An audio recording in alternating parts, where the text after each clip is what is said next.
Hi, everyone. I'm Diane Brady. I'm here with Stéphane Lefebvre, who is the CEO of Cirque du Soleil Entertainment Group. Stéphane, welcome. And we're catching you just shortly after your first year anniversary as CEO. So, was it everything you dreamed of? Thank you. Well, thanks for having me. It is actually the last year and a half or so has been absolutely phenomenal. You're right. In December of 2022, just celebrated my first year anniversary as the CEO. I've been in the company since 2016, and so this company has been relaunching. We started a relaunch of our business in summer of 2021. So when I think back about this last year ICO, I can't help thinking about the last actually 18 months of the hard work that was done by so many people in the company to relaunch this business. Fast forward to now January 2023, and just looking back at the way it went, we're super happy and very pleased with how things panned out. Well, let's give people a little bit of background, and I know Cirque du Soleil because, to be honest, when my kids were growing up, they hated animals and circuses, so we always knew Cirque du Soleil was a great place to get incredible drama, acrobatics. So I've been to many of your shows, but let's start with the fact that you came up through the finance function, and I don't think have what some might see as sort of typical central casting background for the role you're in. What attracted you to Cirque du Soleil in the first place back in 2016? Well, I guess I've been a fan of Cirque du Soleil for so many years. I remember back in the days in the 90s going to see O in Las Vegas, and it really hit me how beautiful this show was and still is today. And I don't think I've missed many shows touring through Montreal during that period of time. So I've always been a huge fan. And I've been very fortunate in my career. This is the third company I'm working for actually, and I worked 20 years for a company in the aerospace industry called CAE that trained pilots around the world. And that concept of traveling the world has always been fascinating for me, getting to know different cultures. And so after 20 years, when I received a call from Cirque du Soleil to join the circus, as my former boss likes to say, I thought I really jumped on that opportunity. I thought it was great. And this is an amazingly creative company. I love it. Well, and I think managing, creative companies, also a very much a live events company. Before we get into the pandemic, which I know had an impact on everyone, give us a sense of the breadth of, because I know you've got Blue Man Group. I mean, you did some of these acquisitions as CFO. What exactly does Cirque du Soleil cover now as a company? Well, well, we've got our a number of residencies, shows operating out of Las Vegas. We now have 8 shows in Las Vegas. We have that we operate. We've got another resident show in Orlando and one in Mexico down in the Riviera Maya. So we operate a number of residencies, mainly in Vegas, and we tour at this point in time 8 shows. Uh, Mm-hmm. and people will have seen, and you would have seen those big tents, the big tops that travel around the world. And so we've got five big top shows in operations right now. There's a new one coming up this spring time, so it'll be 6, and we've got large scale shows operating in the arenas.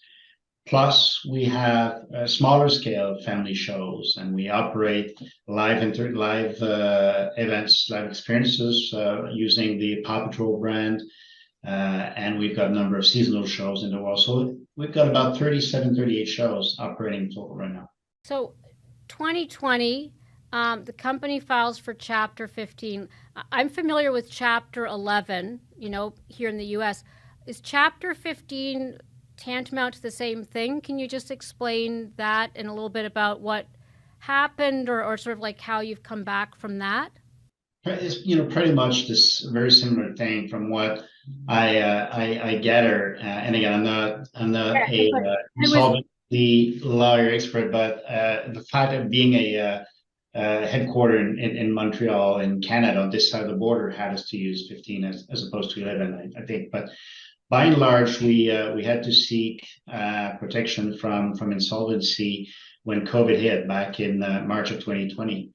And this is, this kind of, remember, there's some events that happen in the world where when you think back at those events and you ask, do you remember when it happened? And I think people in management of this company will remember for the rest of their lives that week leading to March 13, where at the beginning of the week, I remember a meeting on a Monday morning where this management meeting, we met trying to figure out where we would send one of our shows that was supposed to premiere in Milan. You will remember that in the Western world, Italy was the country that was first hit by COVID. So we had a show that was supposed to move to Milan. And then we sat down and asked ourselves, can send the show to Milan? So where else in Europe can we send it? We looked at different options. That was on the Monday morning. Fast forward on the Friday, all of our international markets were shut down because of COVID. And leaving the office on Friday, Daniel Lamar, previous CEO, told me, well, we still have Vegas. And I'll remember. And then over the weekend, I got a text from Danielle. I need to talk to you. And I knew what was after. He called Danielle and he said, look, I just got a call from MGM and Las Vegas is shutting down. So this company went literally from about $1 billion of revenue on a Monday to zero in a matter of 6 days. And I think people underappreciate the number of staff that go into these shows. Give us a sense of just the creative talent, because I know it's global. It's also, hundreds of people often per show. I mean, how many people were impacted by that? Many. We went from about close to 5,000 people down to during the restructuring, we needed a few people. So we went as low as 200 people in the company. So from close to 5,000 down to about 200 people. And then we had to ramp up the staff back to a level of where we are now, close to 3,600 people. It's interesting, Stéphane, because I certainly am familiar with how a lot of retail companies and others really transformed during the pandemic, through digitization, et cetera. How does a creative company like Cirque du Soleil, what does the transformation look like when it is such a, resource-intensive live event operation? What's different now than 2020? Very much resource intensive, and we've got the luxury of having an amazing brand that we could build on. When during the pandemic, we needed to convince some people to reinvest in the relaunch of the company. So we basically put together a 3-year plan to our investors that included a number of strategic threads. One of them was this company needs to reaffirm its creative leadership, first and foremost. When you think about not being in markets for a long period of time, people needed to rediscover Cirque du Soleil, the shows that were in operations, and new shows that we're currently creating. So that was by far the first and the most important piece. We thought, well, during the pandemic, a lot of people changed the way we've interacted with entertainment. Quite frankly, I don't think my mother used Netflix a lot before COVID, but now she knows everything about Netflix and the equivalent. And so it made us think about the importance of connecting with the public and our audience. And so that was the second important strategic pillar, and it relates to providing people with a much richer connection and experience, both at our shows physically as well as before and after the shows. So you can think about how we connect with people now before and after the shows through different channels and social media. I know that one of your first moves was to reduce the headcount, like a very good, finance background in Montreal, in favor of a different structure. Why was that? I mean, obviously, I'm not sure if there was a lot of fat to cut, but it sounds like it's more of a philosophical decision as opposed to a financial one. When COVID hit, I guess this company went into survival mode, and so we had no other options to but to downsize significantly our staffing. As I was saying earlier, we went from operating over 40 shows to none, and so we had to move into that survival mode. And unfortunately, first we asked people to stay with the company, but without being able to pay them. So then we furloughed a few people for a period of time, and then we needed to go through the restructuring and terminate a lot of our employees. And that included letting a lot of people go on our shows, but as well as the headquarters in. But have you decentralized a lot of the power? I mean, in terms of when you think about how the company operates differently from a leadership perspective, is it still pretty much back to where it was? There's a rationale to. Well, we're back to about 3,600 employees right now from 5,000 we were before. And yes, you're right. We had time during the pandemic to rethink about the model. How do we operate a headquarters in a company like Cirque Du Soleil that operates pretty much internationally? And we thought that a decentralized model would make more sense than the centralized model that existed before, and which allowed us to operate in a much leaner fashion than before COVID.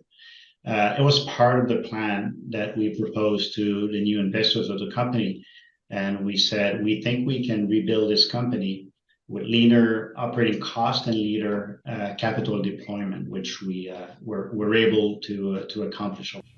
You know, one of the things that's fascinating to me has been this, I hate to say renaissance because it's always been a fantastic city, but when you think of Montreal these days, you think of it being a center of AI, a center of creativity. We've seen Microsoft, many companies build up their operations there. I mean, talk about the kind of creative hub that has been created there, and are there particular advantages that you see in being based in what would not normally be one of the, you could be based in Bermuda, you could be based in Europe. What is it about Montreal you think that gives you an advantage? I think you're right. Montreal became over time a place where that attracted a lot of creators and creativity for all kinds of reasons, including back a few decades ago, the government supported the creation of creative company. Mm-hmm. And specific to circus arts, this company, Cirque Du Soleil, became a magnet for other companies in theater and circus art. So, and I guess we benefited as a company of that magnet, having other circus companies created in Montreal. There's quite a few now. Just across the street from our headquarters, there's a circus art school that trains and develops a lot of performers and technicians over time. And so I think you're right. I think we've got the benefit of having a population in Montreal, a lot of people that comes from that world that we can. Well, it's interesting with AI too. There seems to be this renewed appreciation for the creative arts, which are not as easily disintermediated by the chat GPTs of the world, one hopes. But let me ask about you as a leader. I know that you were a COO, which is a role that does give preparation for CEO, but I'm also aware that all the skills that get you into these top roles aren't necessarily the skills you need to be successful in that role. What have you changed, or what have you had to pivot yourself, you think, to be effective, just from others who are looking at this and want to be in a role like yours? Well, I joined Cirque du Soleil as the chief financial officer of the company. That's my keeper of the coin. Yeah, and I've been working in finance for many years. So I joined the company as the head of finance.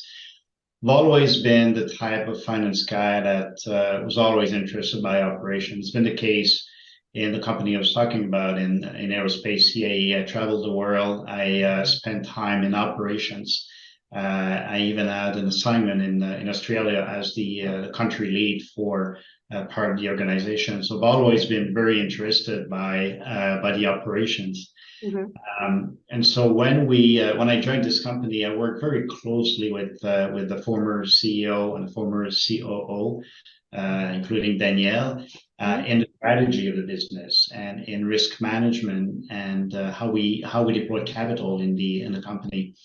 And so when we were left with building a plan to get some people interested in reinvesting in the business. Remember, there were very few number of people in the company. So Danielle and I brainstorm on how do we get people to re-inject about 300 million in the company and believe in what this company can do with its brand. And so I work with Danielle. We were instrumental in coming up with a good business plan. And there's a point in time where Danielle told me, look, I'm turning 60, 65. This company eventually will need a successor as a CEO. I would love to recommend you as the chief operating officer, and eventually you could become the CEO of the company. And that's how it happens. What have you learned? Do you have any advice in terms of what you would tell yourself back when you were starting the COO role that you wish you knew then, that you know now, in terms of being effective? You know what I would help me out a lot is to go leave the headquarter and go meet and greet people in operations. Mm.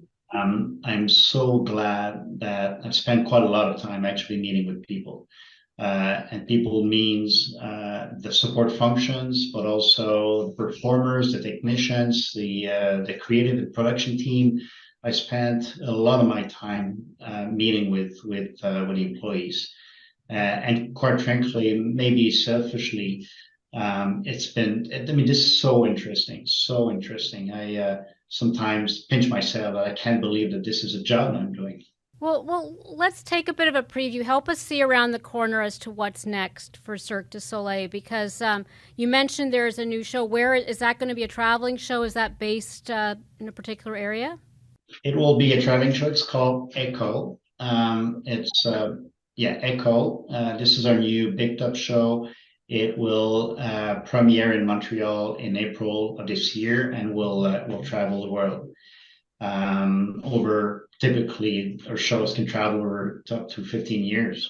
Well, what about, let's say, 3 to 5 years, which I know is a lifetime in the speed of change right now?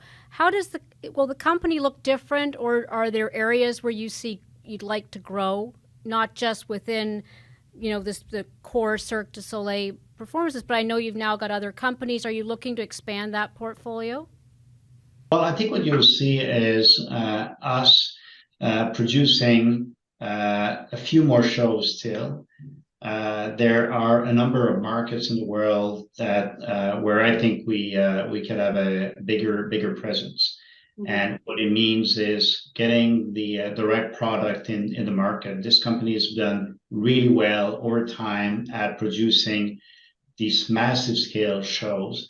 And I think this company is also able to produce some smaller scales experience in shows. And we've done that quite extensively the last 18 months. We have created and produced some seasonal shows for certain parts of the world, which means getting a market for a couple of months, where there isn't a critical mass of audience to have a permanent show. I think you'll see in the future more of that. And I think there is an opportunity for us to create a tighter relationship with our public and our audience. We have tested a few things right after the pandemic, mainly using some social media and platforms. Unbelievable the amount of the relationship that we create on TikTok with our audience, for instance. And so there's clearly an angle there. As long as you don't hurt yourself, right? That's the key. One thing that I think is really interesting, we talk a lot about STEM, which of course is very important.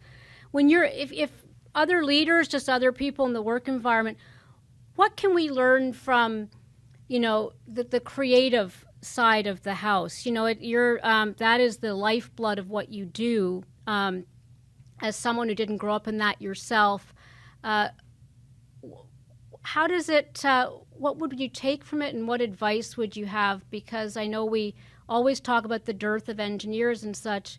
We rarely talk about the dearth of, acrobats, artists, writers, etc. If you walk around here, you'd see some people with sweatshirts and t-shirts written "Tout est possible," which is French meaning everything is possible. Possibly it. And when you work with Cirque du Soleil, I've attended a few creative meetings last week. It's just unbelievable how some creators' brain are wired in an amazing way, different than mine, I must admit, and where people think completely. The expression thinking outside the box. It's amazing to work with people who have no box or almost no box. This is beyond thinking about outside the box, anything I've seen in the past. And that's a good lesson learned. And I think this company, it's in its DNA. This company, a lot of the support function that would probably be traditional in other companies have that mindset as well. Being in the legal department, procurement department, the IT department, when you've got to open a show at a certain date, people start opening up and thinking outside the box to make it happen. That's something that's very present here in the company. Well, we look forward to more to come. So, merci beaucoup, Stéphane, and thanks for joining us. Thank you very much. Thank you.